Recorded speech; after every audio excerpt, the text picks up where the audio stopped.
Hello there, I'm Nu-Trix, and today we will explore one classic from 40 years ago from Ensoniq, the ESQ-1. I don't have the original device, but I do have the newly released version of the ESQ-1 from Cherry Audio. You gotta give it to Cherry Audio. They always come up with synthesizers that you want to explore, you want to play with, and what they do, they recreate the whole synth, so you can actually have access to the original synthesis of the unit.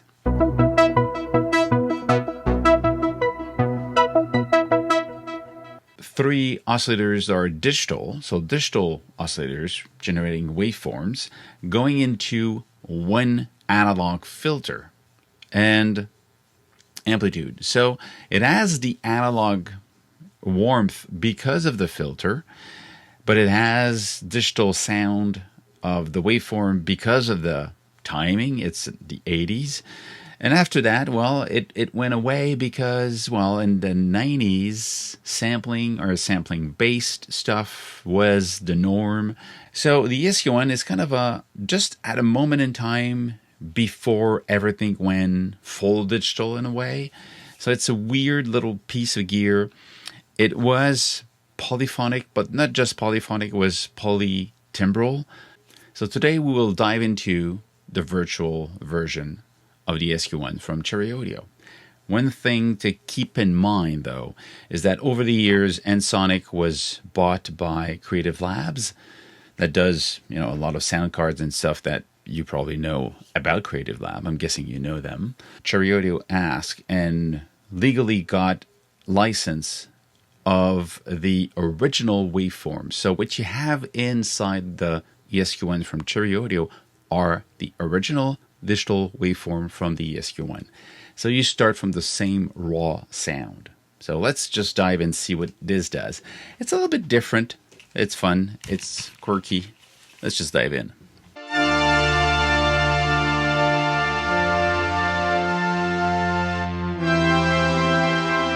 The first window here is play.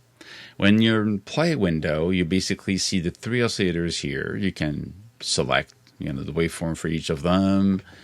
You can change the modulation amount, and it tells you that it comes from modulation 1, layer 1. So, okay, there's a notion of layers right away.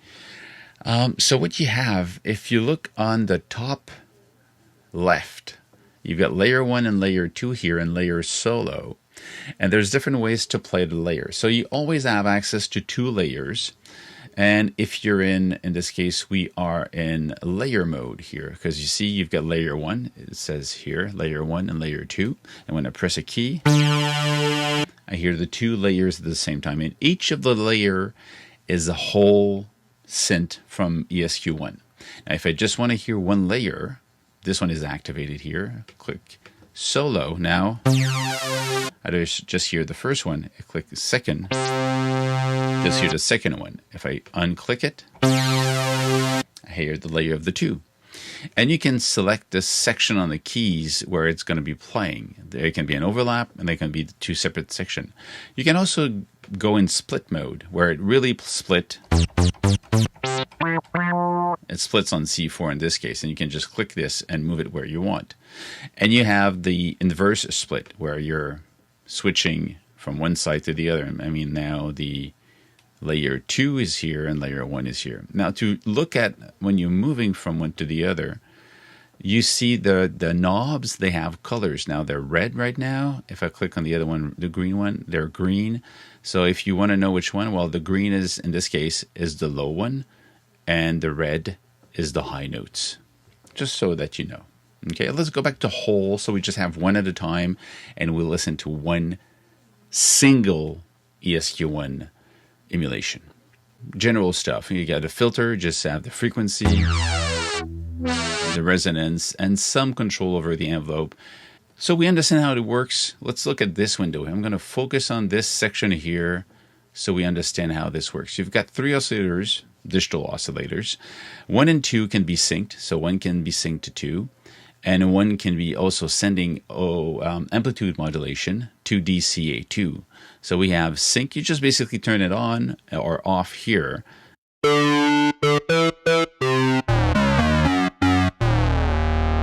You have these three oscillators playing.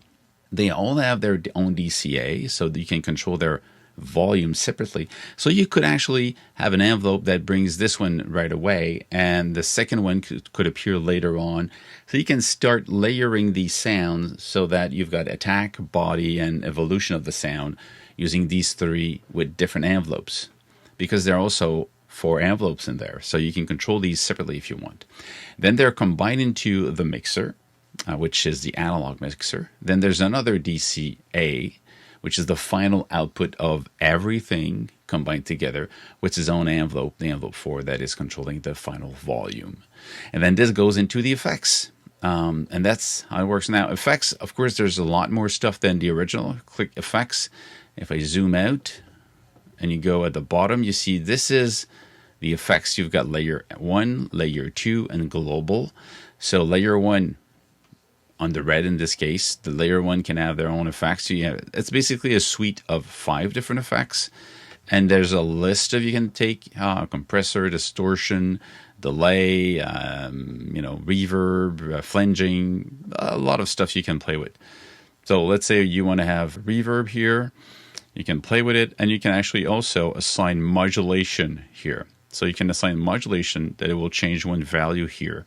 And that modulation, it comes from this one here. So there's a lot of synth mind in this, meaning that the effects can also be modulated in real time with the synthesis. So this is pretty cool. And again, you can just load another one here. You can also, you can solo it. You can mute them separately. And you have the global, which is for all the synthesizer sound to be affected by this. So so this is what you have at the end. So let's move back to keyboard, because these effects are extra stuff that did not exist in the original.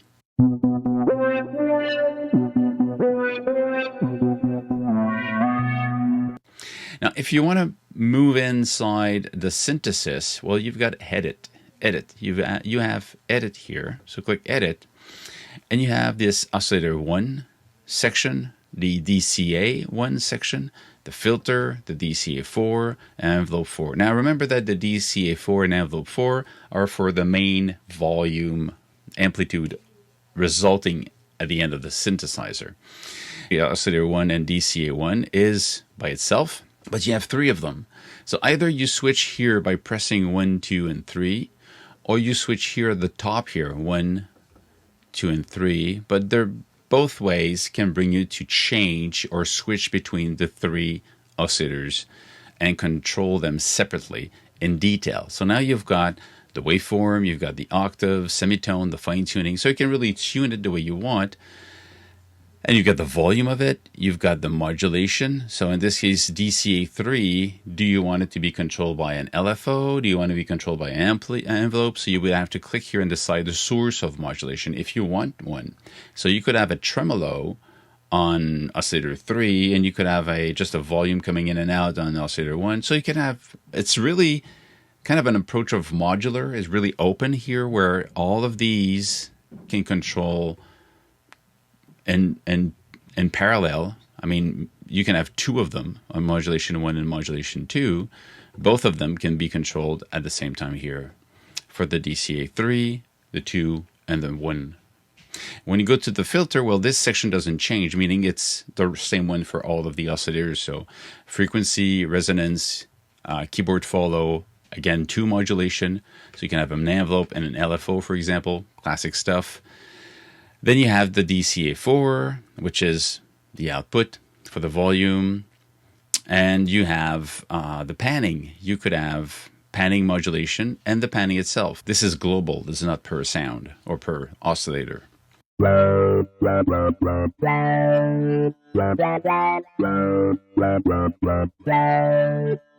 you look at the envelope amplitude here, you've got the level 1, which is the attack, level 2, which is the decay, level 3, which is the sustain, and you have time, which is the attack, time 2, which is the decay, time 3, which is going to the sustain, and time 4, which is the release.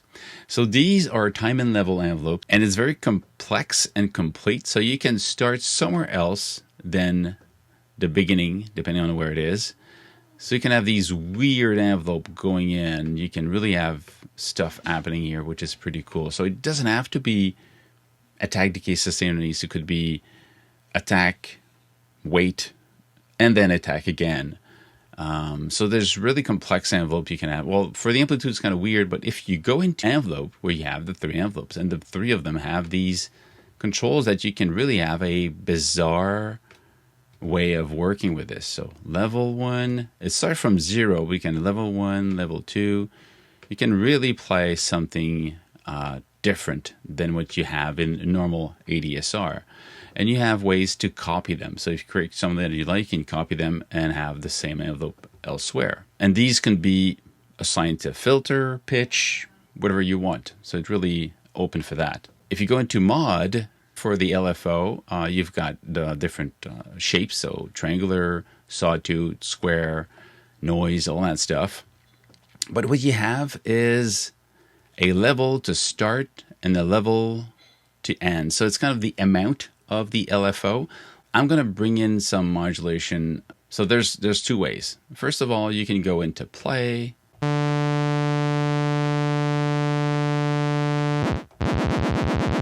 Okay, LFO1. I'm oscillator 1, LFO1. I want maximum movement. If I go back to modulation here, when you start to play, that's the speed.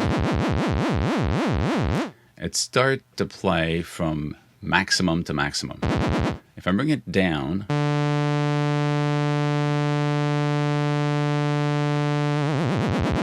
so now you've got, it starts from 0 movement and goes to the maximum movement here, and there's the delay time. So this is fast or short,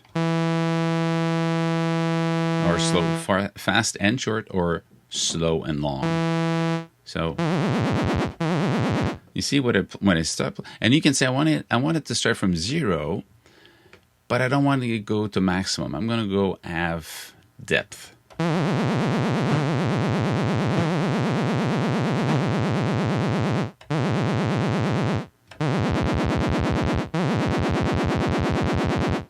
Okay, so it's kind of weird.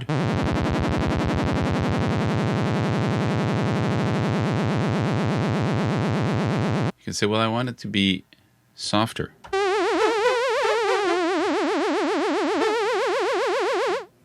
Even longer than that.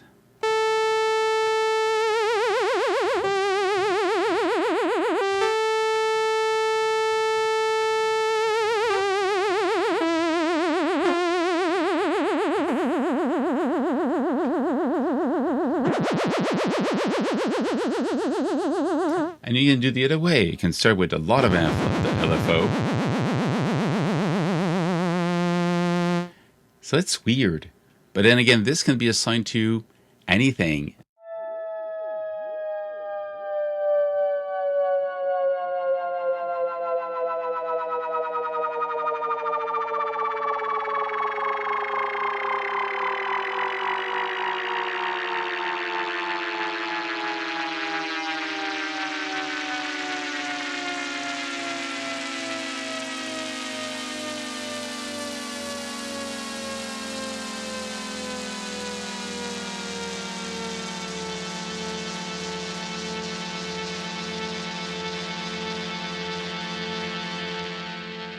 You also have the matrix here, the modulation matrix. You have destination, via, and source. Let's say I want to change the DCA4 pan. Okay, I want to pan this.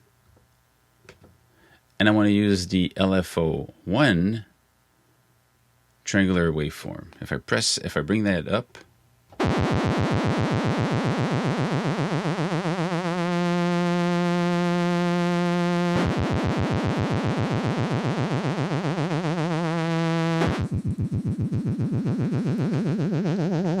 can I even go through the oscillator 1?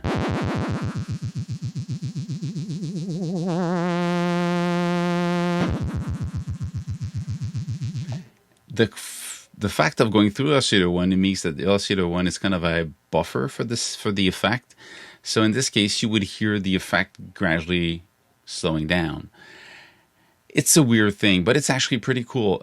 It shows you that you can really assign to a lot of things, and if something else happens, let's say to Oscillator 1s because something else is modulating it, this can also affect the result of the modulation. So this is almost modular in the fact that even the in-between value can be modulated by another source of modulation. This can be really complex if you want to dive deep into this.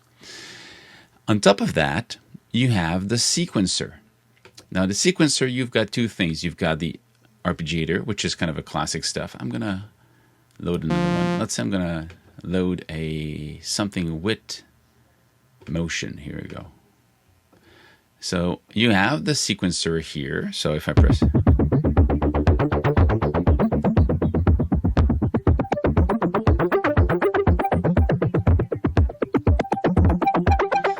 So you have random, you've got order, so in order in which you play them. You can up and down, you can leap, or you've got the range of it. You can sync it, you can hold as it stays and plays. You can trigger this by the sequencer or by the key, so it can be triggered only when this sequencer works. I'm going to turn it off for now. The sequencer, you can actually record the step sequence in this, and you can use it also as a modulation source. So you can use this as a modulation to actually go and affect. The source could be the sequencer, lowest note or highest note, and this will actually go in and be the source of modulation to control your destination. And you can also load already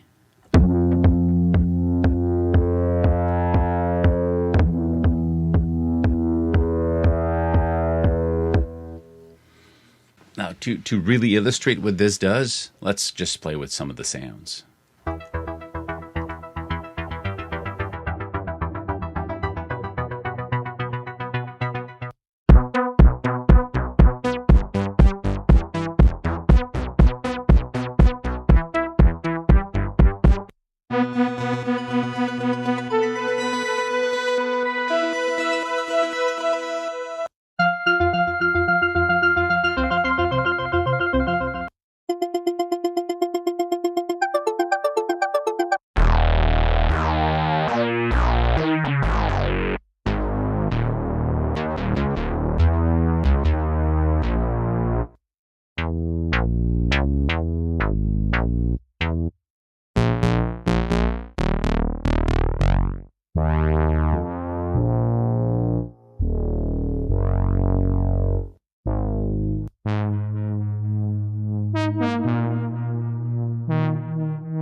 So that's it. That's the ESQ-1 from Cherry Audio. Good job, guys.